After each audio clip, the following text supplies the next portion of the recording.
Pernah ngerasa gini? Lo lagi meeting penting sama bos. Di kepala lo ada ide gila, brilian. Lo jelasin tuh ide, semangat 45, semua detail lo beberin. Kelar ngomong, hening. Bukan hening kagum bro. Hening karena semua orang cengok dan bingung. Niat lo mau jadi pahlawan, problem solver cerdas. Hasilnya, lo malah kelihatan arogan dan gak nyambung.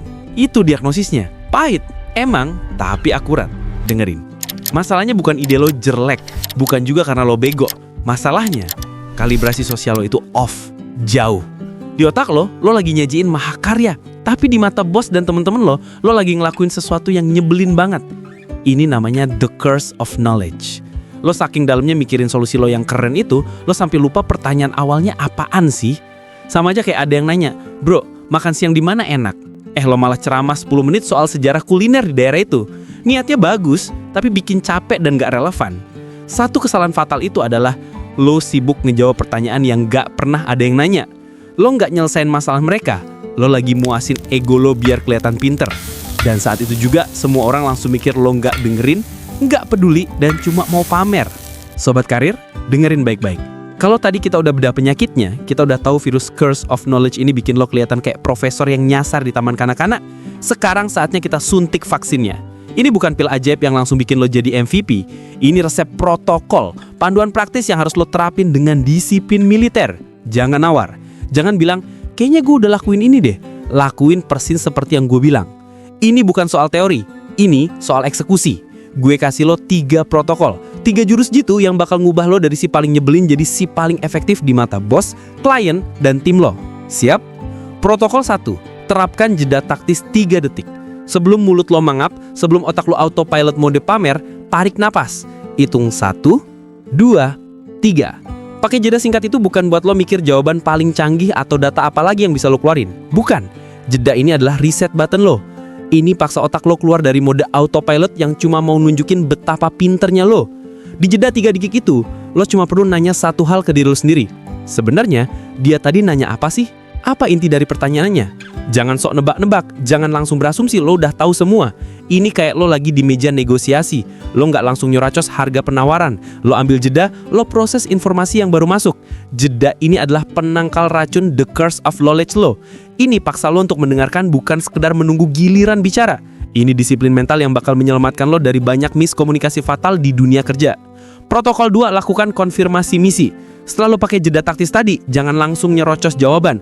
Ulang pertanyaannya pakai bahasa lo sendiri. Contohnya, oke, jadi kalau gue nggak salah tangkap nih, masalah utamanya itu engagement rate kita anjlok di media sosial dan lo butuh cara konkret buat naikin di kuartal 4 ini. Benar nggak pemahamanku? Ini bukan cuma nunjukin lo dengerin sobat karir. Ini nunjukin lo peduli sama kebutuhan mereka. Lo lagi bangun jembatan komunikasi yang kokoh, bukan tembok ego yang bikin orang males ngajak lo ngomong. Ini kayak di proyek gede. Belum lo ngebut ngerjain deliverable dan habis-habisan lembur, lo pasti double check statement of work sama klien kan? Pastiin interpretasi lo sama persis dengan ekspektasi mereka. Berapa banyak proyek yang gagal, berapa banyak waktu yang terbuang percuma, cuma karena di awal antara klien dan tim pemahamannya beda. Ini adalah alignment check vital. Ini adalah langkah proaktif yang bikin lo kelihatan profesional, rapi, dan sistematis. Bukan cuma si paling responsif tapi salah arah. Ini mengurangi resiko miskomunikasi yang sering jadi biang kerok konflik di kantor. Protokol 3, eksekusi jawaban presisi.